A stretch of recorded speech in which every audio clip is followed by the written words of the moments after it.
Hello everyone, welcome to my YouTube channel. Today I am here to discuss about Domestic Violence Act 2005, घरेलू हिंसा अधिनियम 2005। आज हम घरेलू हिंसा अधिनियम 2005 के सेक्शन 25 से सेक्शन 37 तक पढ़ेंगे। आइए जानते हैं सेक्शन 25 के बारे में। Section 25 amendment orders.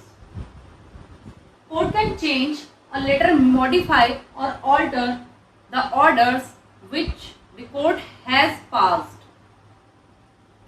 यह सेक्शन बताता है कि अदालत इस अधिनियम के तहत दिए गए किसी भी आदेश को बाद में बदल सकती है, रद्द कर सकती है या उसमें सुधार कर सकती है।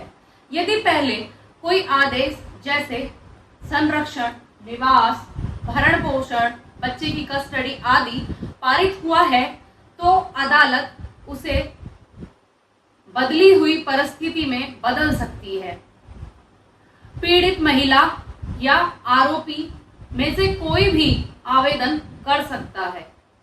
फॉर एग्जाम्पल, अगर अदालत ने 10,000 रुपये महीना भरण पोषण तय किया है, लेकिन बाद में आरोपी की नौकरी चली जाती है, तो वह अदालत से राशि कम करने की मांग कर सकता है। Section 26 relief in other legal proceedings. धारा 26 के अनुसार महिला घरेलू हिंसा अधिनियम के तहत राहत किसी अन्य मुकदमों में भी मांग सकती है। मतलब उसे हर बात अलग से दोहराने या अलग से घरेलू हिंसा का केस दायर करने की जरूरत नहीं है। अगर वह पहले से किसी अदालत में मुकदमा चला रही है, जैसे तलाक, बच्चे की कस्टडी आदि में शामिल हैं, तो उसी मामले में वह घरेलू हिंसा अधिनियम के तहत संरक्षण, निवास, भरण पोषण, बच्चे की कस्टडी या फिर कंपनसेशन ऑर्डर या मुआवजे जैसी राहत की मांग कर सकती है। यह मामला किसी सिविल कोर्ट, फैमिली कोर्ट या क्रिमिनल कोर्ट में चल सकता है। फॉर एग्जाम्पल, अगर कोई महिला तलाक का केस लड़ रही है तो वह उसी केस में घरेलू हिंसा में सुरक्षा या भरण पोषण की मांग कर सकती है। Section 27 jurisdiction, which court have authority to hear the case of domestic violence। Section 27 क्षेत्र अधिकार के बारे में बताता है। यह धारा यह कहती है कि घरेलू हिंसा अधिनियम के तहत मामला सुनने का अधिकार किस अदालत को है, तो केवल प्रथम श्रेणी का मजिस्ट्रेट या मेट्रोपॉलिटन मजिस्ट्रेट इस कानून के तहत मामले की सुनवाई कर सकता है। महिला डोमेस्टिक वायलेंस के लिए केस कहां दायर कर सकती है? महिला डोमेस्टिक वायलेंस के लिए केस जहां वह रहती है वहां दायर कर सकती है, या जहां प्रतिवादी आरोपी रहता है वहां दायर कर सकती है, या जहां घरेलू हिंसा हुई है वहां दायर कर सकती है। फॉर एग्जाम्पल, अगर महिला दिल्ली में रहती है, हिंसा जयपुर में हुई है और पति मुंबई में रहता है, तो वह जयपुर में भी केस दायर कर सकती है, या मुंबई में केस दायर कर सकती है, या दिल्ली में भी केस दायर कर सकती है। सेक्शन 28 टेल्स अबाउट प्रोसीजर, प्रक्रिया बताता है। सेक्शन 28 ये कहता है कि कोर्ट कौन सा प्रोसेस फॉलो करेगी प्रोसीडिंग्स के लिए। The court will follow BNS for proceedings under section 18 protection order, residence order under section 19, maintenance under section 20, custody under section 21, compensation under section 22. There is an exception which is given under section 28. It is for application under section 12. A magistrate have power to set his own procedure. Magistrate के पास अधिकार है कि वह मामले की सुनवाई अपनी इच्छा शक्ति के अनुसार करें, to make it simple, faster and speedy. अगर जरूरत पड़ रही है कि उसे जल्दी निपटाया जाए तो मजिस्ट्रेट के पास अथॉरिटी है कि वो उस केस को अपनी तरीके से डील कर सकते हैं. Section 29 appeal gives right to appeal to anyone who is not satisfied with the order of court. Section 29 के अनुसार अगर किसी व्यक्ति को मजिस्ट्रेट द्वारा दिए गए आदेश से आपत्ति या असंतोष है तो सेशन कोर्ट में अपील कर सकता है.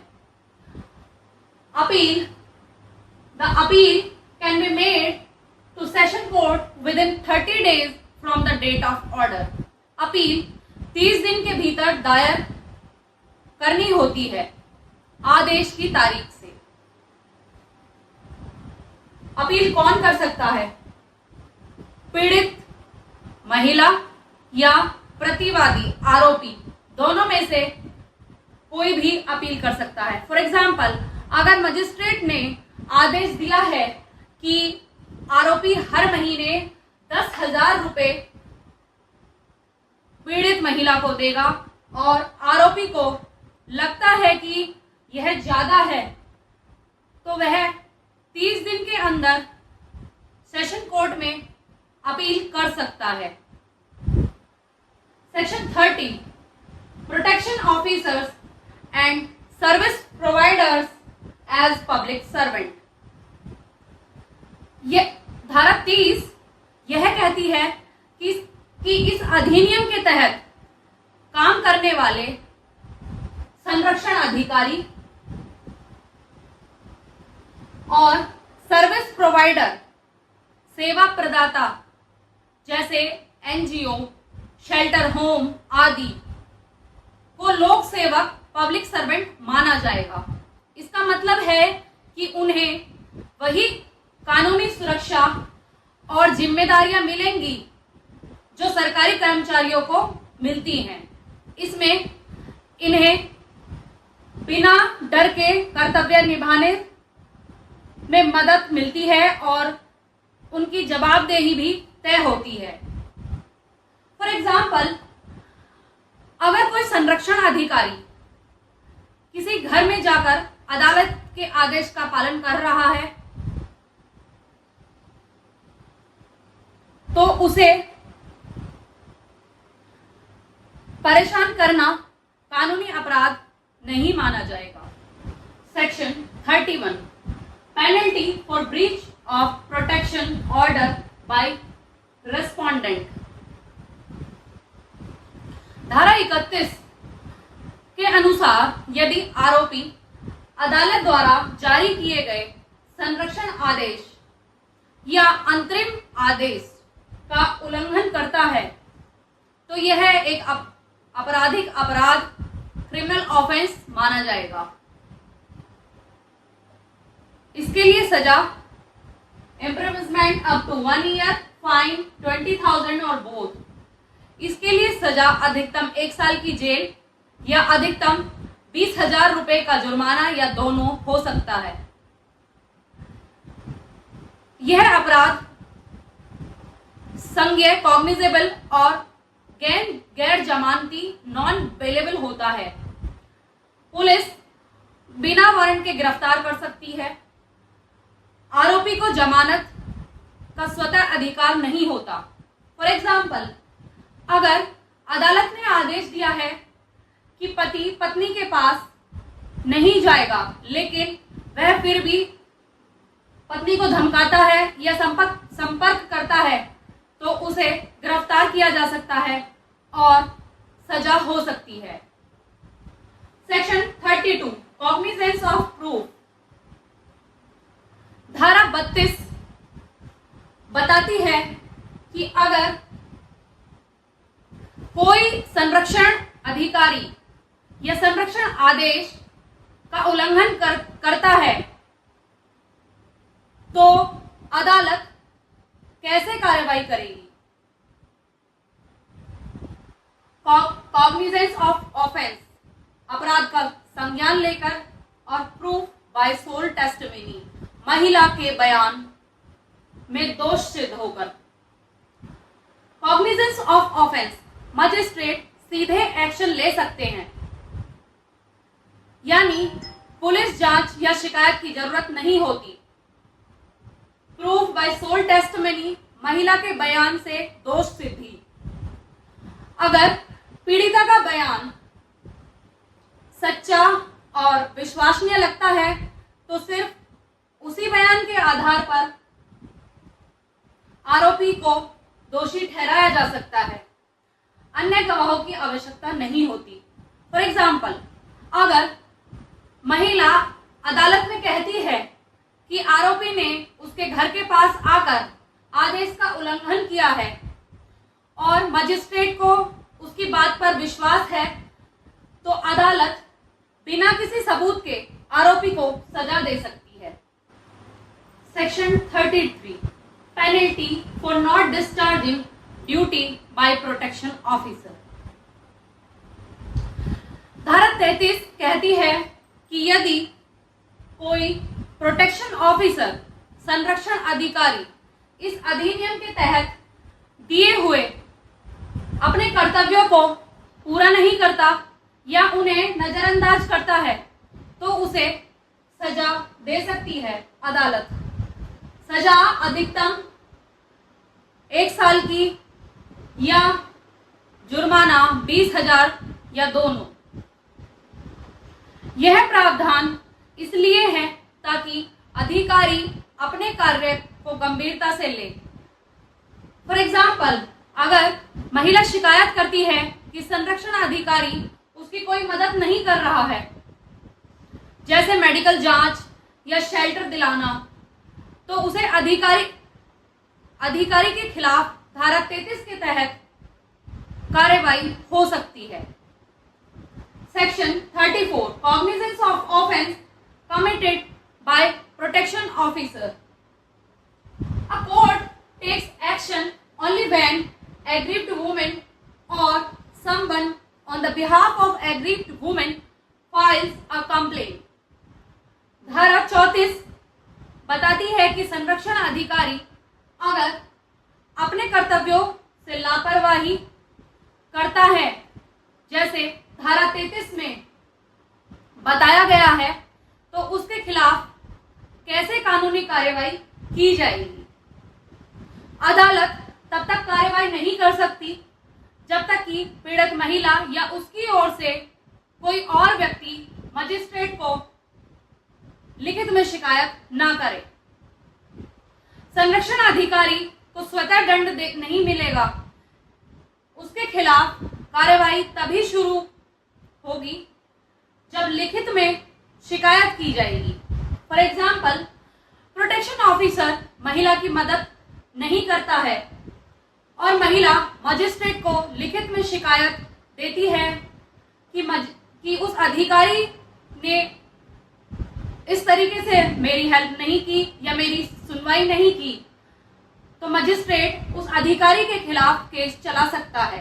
Section 35, protection of action taken in good faith. धारा 35 उन लोगों को कानूनी सुरक्षा देती है जो इस कानून के तहत सद्भावना से अपना कर्तव्य निभाते हैं। अगर कोई व्यक्ति जैसे मजिस्ट्रेट, पुलिस ऑफिसर या प्रोटेक्शन ऑफिसर, सर्विस प्रोवाइडर आदि अपने कर्तव्यों का पालन ईमानदारी से करता है, तो उसके खिलाफ कोई केस या कार्रवाई नहीं की जा सकती। यह प्रावधान इसलिए है ताकि अधिकारी निडर होकर और जल्दी कार्य कर सके। Section 36, act not done in derogation of any other law. DV Act does not take away or reduce the rights or remedies available to a woman under other acts. घरेलू हिंसा अधिनियम महिला को दूसरे एक्ट्स में मिले हुए राइट पे प्रतिबंध नहीं लगाता। जैसे एक महिला को BNS के अकॉर्डिंग जो राइट्स मिले हुए हैं, भारतीय न्याय संहिता BNSS, Bharatiya Nyaya Suraksha Sanhita, Hindu marriage act और family code act, section 37 power to make rules. Section 37 gives power to make rule to central government. धारा 37 केंद्र सरकार को इस अधिनियम को लागू करने के लिए नियम बनाने का अधिकार देती है। ये नियम इस कानून के व्यवहारिक क्रियान्वयन में मदद करते हैं। नियमों में ये बातें शामिल हो सकती हैं, जैसे प्रोटेक्शन ऑफिसर के कार्य, आवेदन पत्र का प्रारूप, रिपोर्ट लिखने का तरीका, सर्विस प्रोवाइडर की कार्यप्रणाली आदि।